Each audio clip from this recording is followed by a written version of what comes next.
Hello, welcome to AI in Action. My name is Maurie. I'm here with my husband Jim, and we are having a great time with technology. I'm a tech director and I can't get technology to work tonight. It's just been one of those days. So these microphones are awesome, except I don't agree. Oh, I think they're great. Except they have these little things right here where you can push to mute, and they sit right about the belly level. And so if you lean forward, did not lean. It just stopped. Yeah. Anyway, moving on. All right. So we're here to talk about artificial intelligence.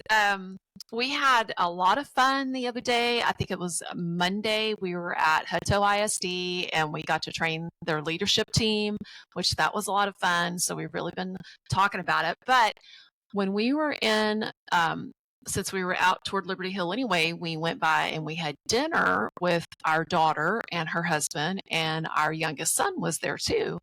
And our son and our son-in-law started arguing about statistics. And I mean, I tried to stay out of it, but I did a really terrible job. Yeah. So because of that, we had a conversation about statistics and artificial intelligence. And so I was like, all right, we need to talk about this on the podcast, because I think some people have the same view that you have, and some people have the view that Jared has, and some people actually have the view that Matthew has. Jared has taken 2 statistics classes and a probability class. I've taken engineering statistics. We've all taken it in some form or the other. But there's a saying, I think it goes something like lies, damn lies, and statistics. And the problem is that people misuse what you can do with probability and statistics all the time. And it ends up, but I digress. Before we get off into that, we're going to talk a little bit about a couple of news headlines. You had one and I had one. So let's do that first, and then we'll get into our rant. Well, the one that I thought was interesting is that the UK has said, hey, guess what? We're going to do artificial intelligence in our K-12 curriculum. And you're going to have to teach it. You're going to have to teach AI literacy starting in kindergarten through 12th grade. And so I think their goal is for kids to come out knowing enough to where they can do useful things with AI. And I think they put like 187, couple hundred million pounds. I don't know what. Pounds used to be like 2 pounds to the dollar, but I have no idea what it is now. Yeah, I don't either. But it's a lot of money. It's a lot of money. Even if it's 1-to-1, it's still, almost $200 million for them to equip schools with the materials they need. Anyway, so I think that, the United States isn't not doing it. It's just, as with all things these days, it's extraordinarily fragmented as to how we're doing it. There's a push to give states more control. There's a push to give states less control. It's just kind of fragmented, and maybe that's a good thing. It's like the Wild West out here sometimes. Sometimes it feels like it, and I'm not sure that that's a good thing in this case, right? Because it gives the people who hate the stuff a legitimate reason to hate the stuff. And it's funny because there was a headline I thought was kind of tangentially related to that thought, which is it was by Apple, and it blew up on the vlogosphere, or whatever sphere you're talking about, because Apple basically, according to all these people, said that reasoning models don't work, that AI is a fraud. And you give these people ammunition. Well, there's a podcaster I listen to. I can't think of his name off the top of my head. I wish I could. I'd say it, but I've started listening to him quite a bit lately. I think he's got a college professor feel to him in terms of how he talks, but he's a YouTuber. But he was talking about how people missed the point of what that researcher was saying. But what he did say, though, is they so tightly constrained what the reasoning models could do that they kind of missed the point. And they made the reasoning model seem worse than it is by saying it can't use tools, it can't search the web, it can't do this, and this. And he's like, the only way you can see if this is applicable to real humans is to give it the full capabilities of what the reasoning models are supposed to be able to do.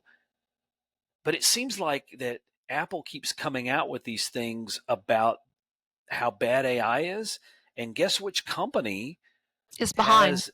they have the crappiest AI out Right. there, and they're one of the richest companies in the world, and So they have the best platform for people to use AI.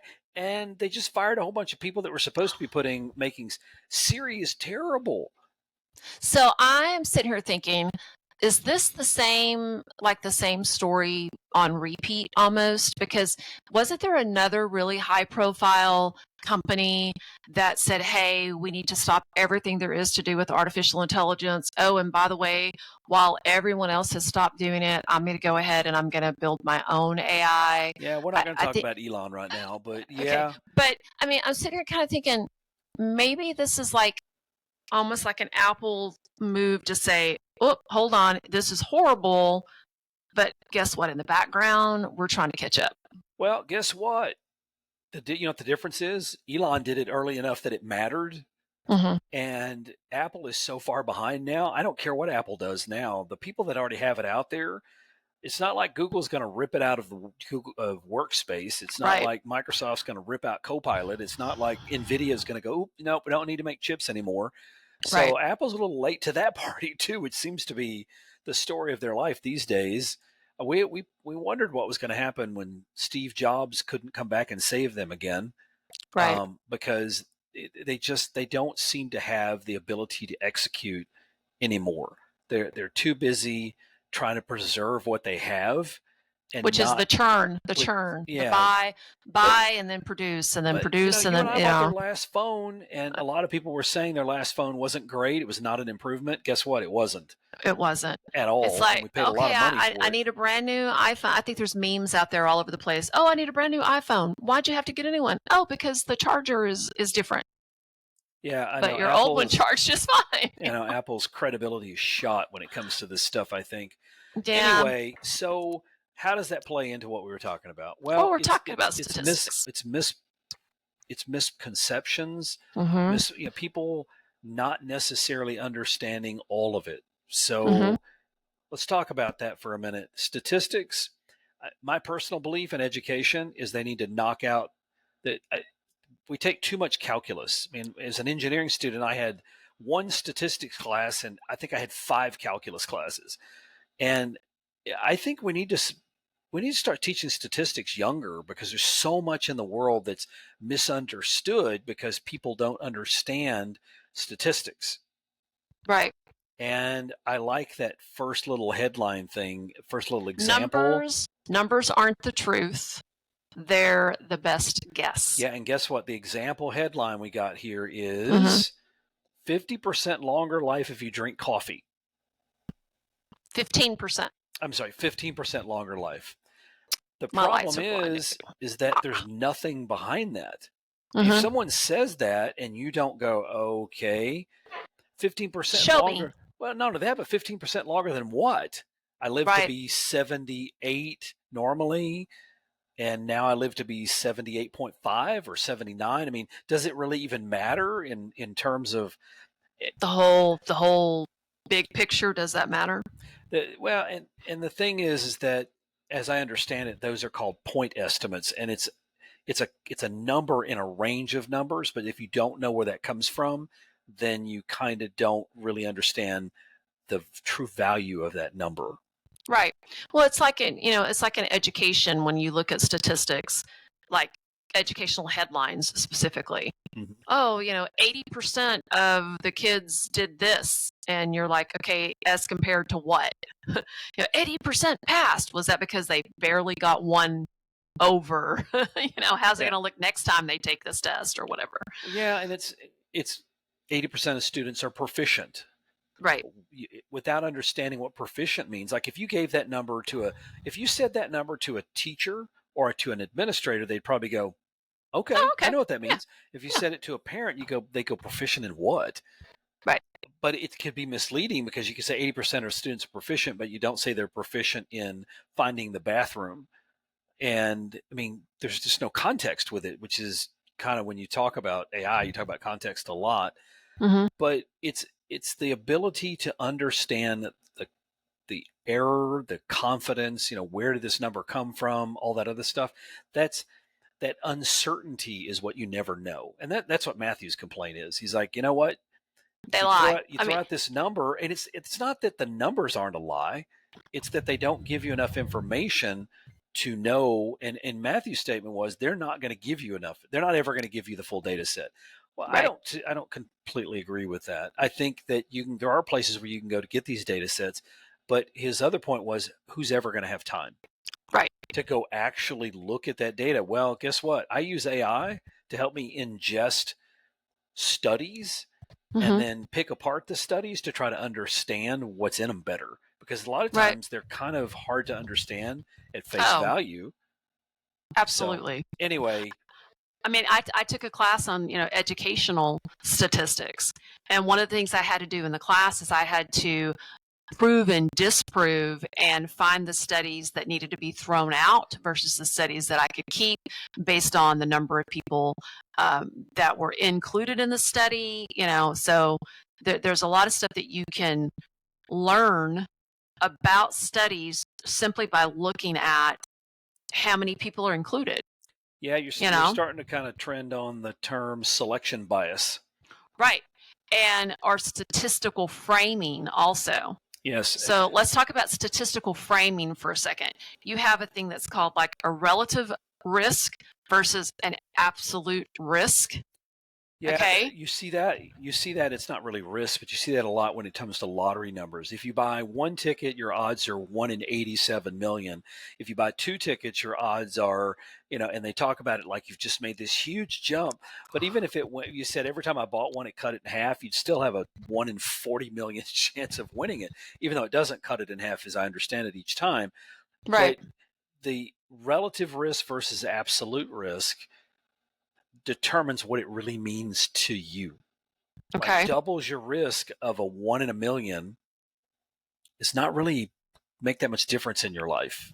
Right. Whereas, and then you also have like your margin of error. Those are polls do that a lot.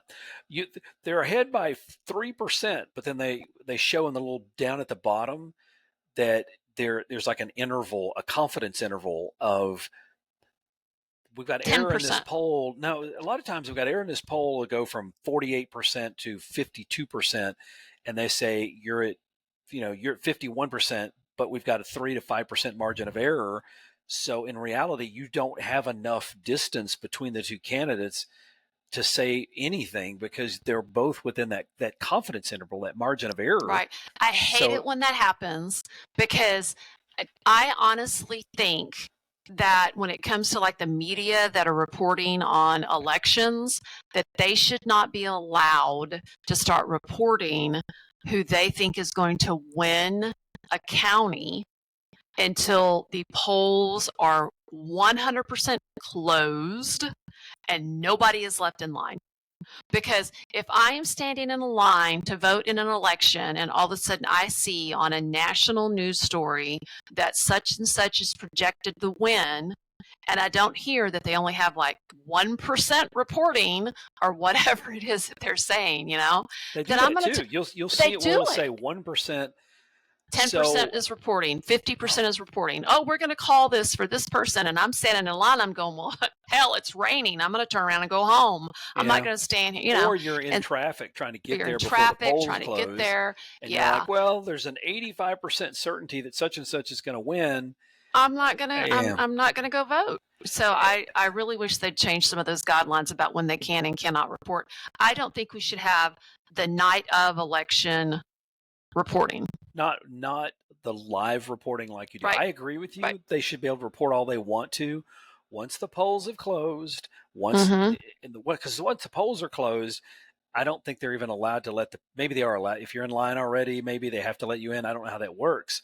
But if the polls are closed and everybody in line has voted, now you can start guessing the election. Now you can start guessing. Now you can start talking. I agree with you. I think it sways them. And there's a lot of people that agree with us about that.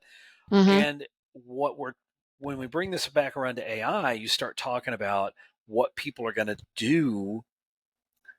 They're going to start thinking, like we talked to a guy recently who wanted to use AI to help him with horse betting.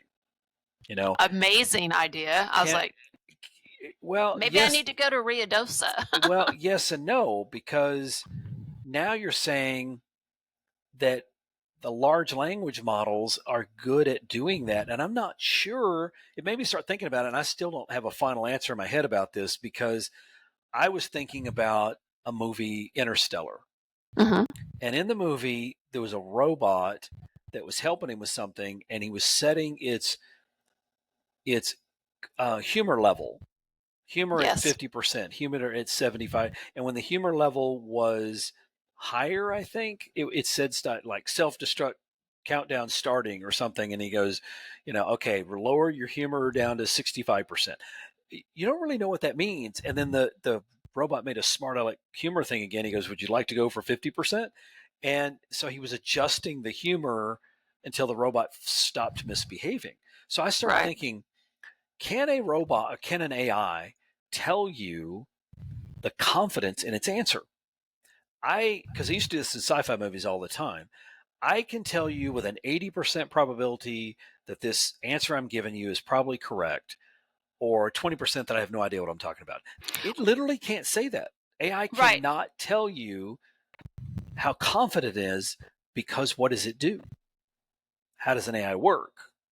It works on data it's already been given. And what is it trying to accomplish?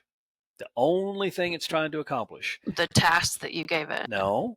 Guess the next most likely word. Oh yeah. Okay. So like it's trying to the guess next token, or the next most thing in likely line. word is what it's trying to guess. Mm-hmm. And it's basing that on this probability cloud. That's what I call it. I'm sure they call it something differently, the ones that work on it every day. But basically, you start going, okay, based on all my training data, which is what you just said, based on all my training data, based on the context you give me, I think the next word is this. Mm-hmm. So what if you started playing with probabilities and you started saying, can I say within some level of certainty that my answer is correct? The problem is, confidence in your answer is not the same as correctness in your answer. Oh, well, there's people all day long that can give you an answer and they sound so confident you don't even question it. Yeah, but humans typically know when they're full of crap. I was in a classroom for a long time, and there are some kids out there that can give you a confident answer to where it can fool any human that's listening. So. Yeah, but the humans typically know. The AI is literally, the current models that we have are not wired to be able to do that. They don't have the ability built into them to do that. Okay. Now, there are some people working on that, and I'm guessing that Anthropic is probably one of them. They got a couple of techniques I read about. One of them is called the ensemble model, which is what I use.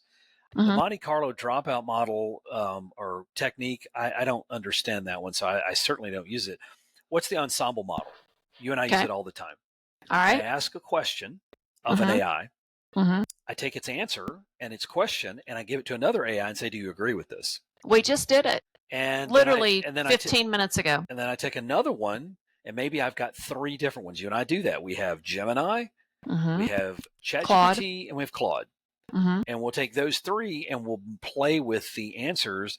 And then if it starts looking like it's converging, or if they tend to agree, like we just did it a few minutes ago, and they kind of agreed with each other with minor modifications, that's basically the ensemble model. The question is, that right there it almost feels like cheating, because you're making the assumption if they're all 3 trained on the same data sets or similar data sets, they have different ways that they train, different weights and balance. I get that, but you could argue that they may be tending toward the same answer because there's no new data for them to train on, so therefore they're kind of answer the same way no matter what. I don't think that's true yet, but maybe someday it will be. Well, I think it's really useful though for small models. Yeah, in the training that we did, you also have to take in consideration the guardrails that the large language models have put in place. Different. Very different. So what we did in the training that we just did is we came up with just a wild and crazy prompt, and the people that were in the training had different AI models pulled up on their devices. ChatGPT, we had Perplexity. I was using Gemini, and then we had Claude, and we had free, and we had free, and we had Claude, and we had free versus non-free. So the one of them could select models, one of them couldn't. They all put in the same prompt, and the prompt was that they were an actor was supposed to gain 30 pounds for a role. Right. They were an actor that was applying for a new movie role, and as part of the role, they had to gain 30 pounds to get the part, and that they had, like, I think they said 3 weeks. We came up with 3 weeks, 4 weeks to try to gain the 30 pounds. Yep. Give me a plan. Give me a plan. Give me a nutrition plan. What do I need to do to gain this amount of weight? And Gemini was like, nope, sorry, not going to tell you. It's that is a medically unsound. I don't give medical advice, and if I did, I'd tell you not to do that. Right. It was like, not going to do it. And no matter what we did, I tried. We even said, this is just pretend. I'm not going to really do this. It's hypothetical. Nope, not going to do it. And then one of them was like, you really shouldn't do this, but if you really want to do it, I've got you. I'm your friend. I'm your buddy. Like, that was Claude. Very empathetic. I mean, it was Claude like, wow. was like, man, you can do this. Just do it healthy. Eat lots of nuts and grains and da da da da.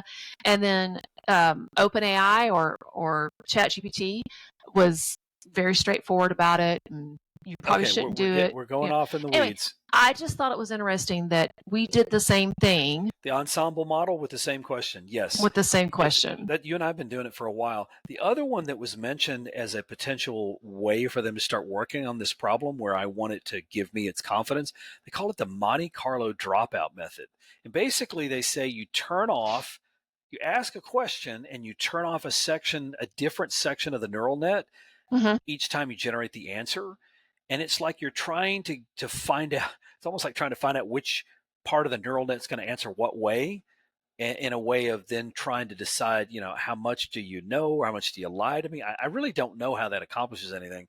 But that being said, it's one of the methods. I like the fact that they're working on it, even if I don't even understand it, because I think it would go a long ways toward building trust with AI. If it would say to us, I'm 80% sure based on what I know this is correct. Okay. But when you think about it, it's a really hard thing to do. And one of the reasons, going back to statistics again, I was looking over some material for this, and I hadn't really thought about it this way, but I read that humans are wired to misread numbers. I never realized I'm actually very guilty. I summarize things. I condense things all the time. Well, we're wired to do things like estimate up to the highest, the one up, or estimate to the one down, or it's like, well, what you hear, the first number. Why is gasoline $2.49.99? Right. You hear the first number. Why is it $19.99 instead of $20? In reality, it is a $20 thing. Right. But when you see don't the hear 19, they call it anchoring bias. The first number we hear sticks. Apparently, that's a thing. Right. Confirmation bias, I think anybody can guess what that one is. But it's a type of bias that humans, basically, you're using the stats to prove what you already believed in the first place.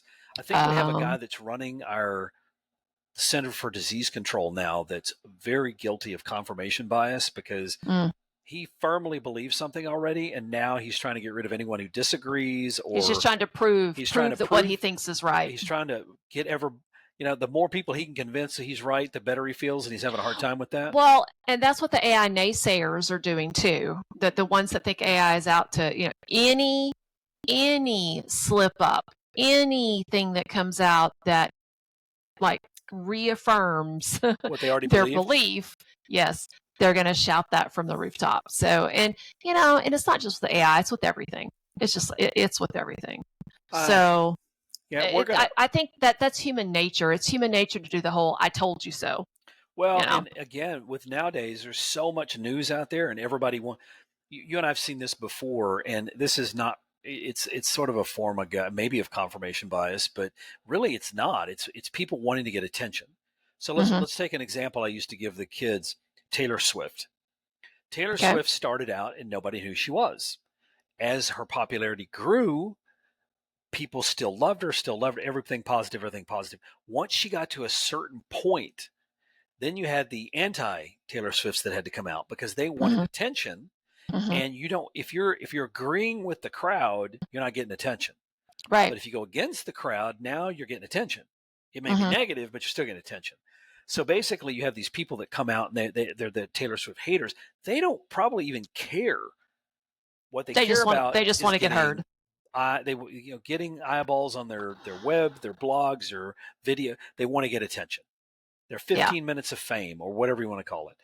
And that seems to be human nature, and it kind of stinks actually, because who cares if my daughter loves Taylor Swift? I mean, I used to tease her a little bit about it, but I don't like or dislike. I don't listen to her music, but that doesn't mean I'm going to go, oh my God, I hate Taylor. But Who it cares? also has to do with your age too. I mean, I there's I music don't. I don't listen to because I'm just like, Yeah, but you know, not that listening to it is not hating on it. It's just right. not listening to it. It's maybe just not a preference. So we're gonna have to wrap up pretty quick. Okay. So let's talk about something that I found, which is the Data Skeptics Checklist. Yeah, I thought like this was this. I interesting. like this. I So thought it was interesting. I'll let you go with the first one. So the first thing you need to look at, if you're a skeptic, which you should be, well, you should be, always trust but verify, as you like to say, trust in God but tie up your camel. Yep.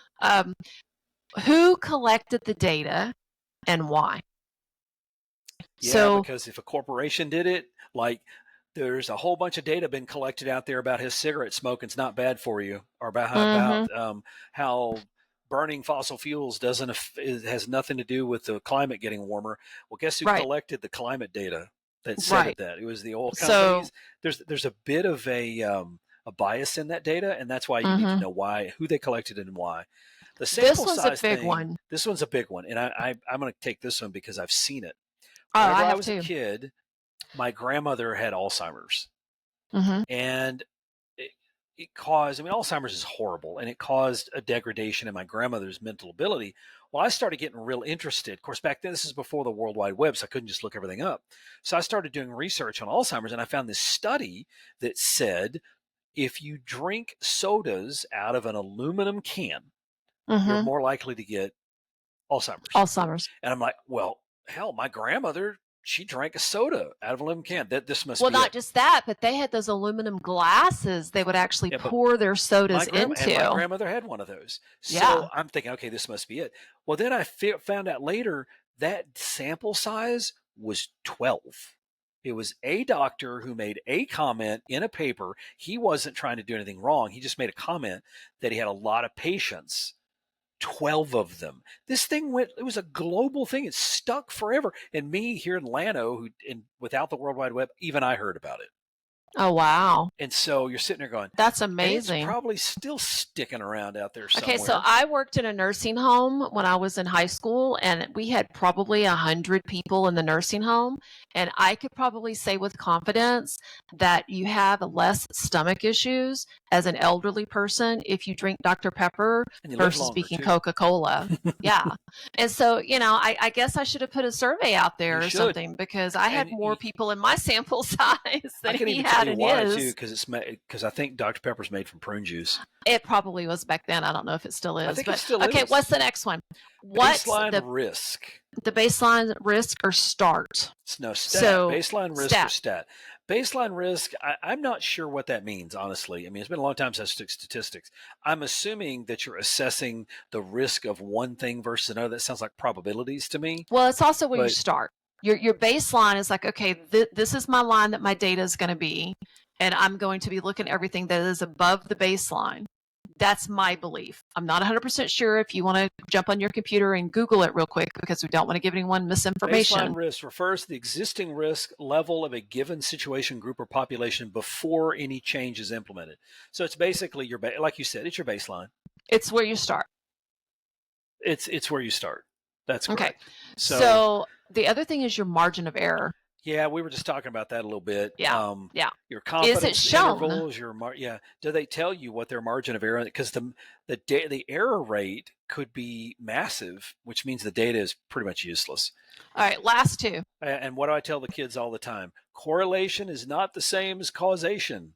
Just because there's a correlation in the data doesn't mean it's the cause. That is correct. And it trips up people a lot. It really does. It trips it up a lot, especially in education. It does. Okay. Because you can have a cause or something that you're seeing all the time. But in education, because you don't have 24/7 access to the subject, which is typically the student, you don't know all the causations that are happening, all the things that might be happening in the background. When you talk about biological systems, especially, causation and correlation is really hard. because there's so many variables. It's very hard to control those variables, having Very control groups and all that stuff. Specific incidences I can think of just right off the top of my head is a student who's having like meltdowns when they're trying to read. And the first thing that we immediately say is, oh, well, maybe they have dyslexia. Maybe they're having this reading problem.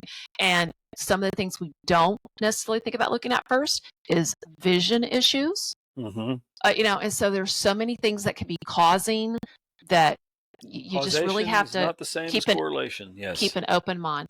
And then this is one about an AI. Like if you're asking an AI about statistics, did it offer any signal of uncertainty? I've never seen one do that, so I'm not sure how an AI, as I said a second ago, I mean, there are some stats you can get which will tell you you can actually set the level that it will do, whether or not it's going to, take a wild guess versus not take a guess. And there's a scale from like 0 to 1. As you get closer to 1, it's getting more and more able to kind of take a shot at it, take a guess. So the probability of, when you're talking about that cloud, you're talking about guessing that next word, you're allowing it a lot more freedom to guess if you get closer to 1, and less freedom. So that's a hidden thing that's in all the AIs, but they don't tell you that. They don't tell you that this is a wild guess versus not. And that's not a great measure of uncertainty.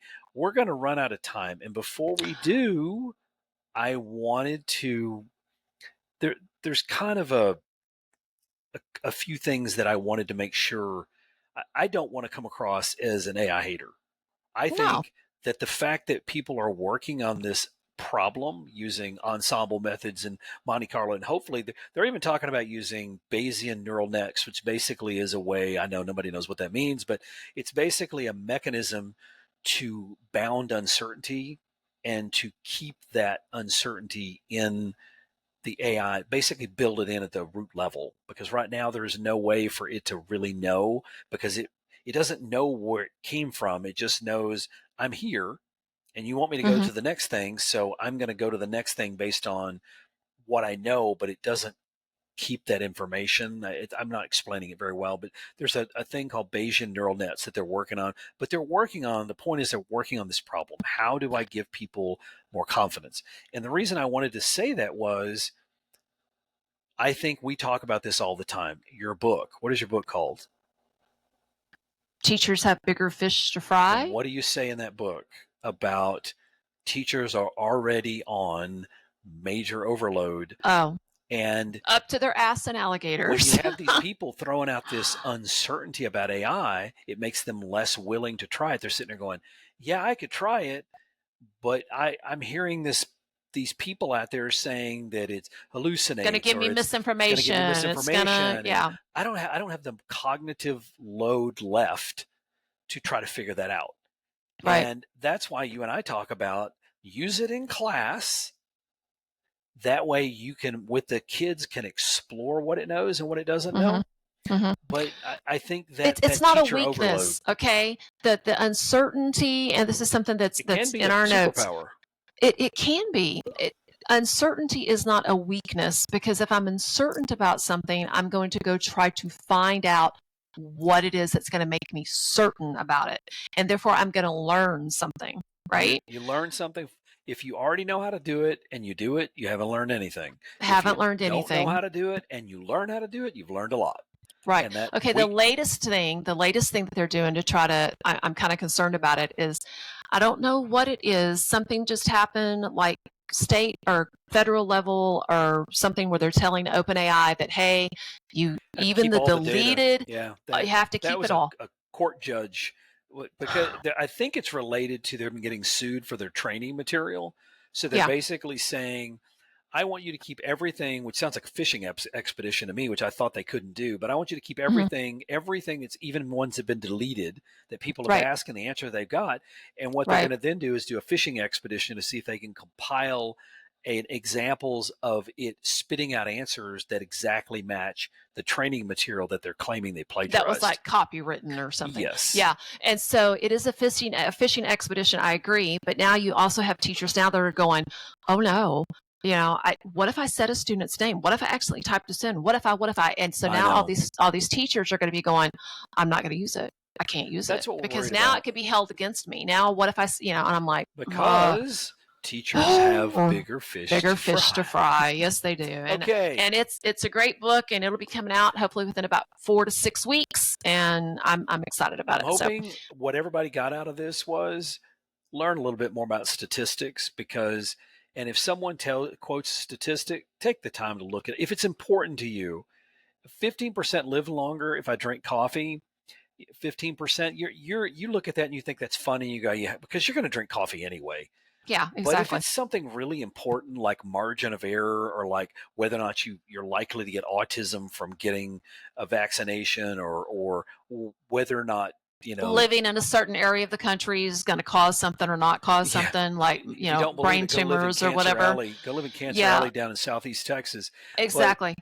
But anyway, for me, it's like, if I see something that is statistical, if it's going to be something I'm going to act upon myself, it's important to you, then I want to verify what I'm seeing before I act upon it. And you know Don't what? just take anything at face value. AI can help you with discussing that. Giving you places to go look. Give you places to go look. All right. Absolutely.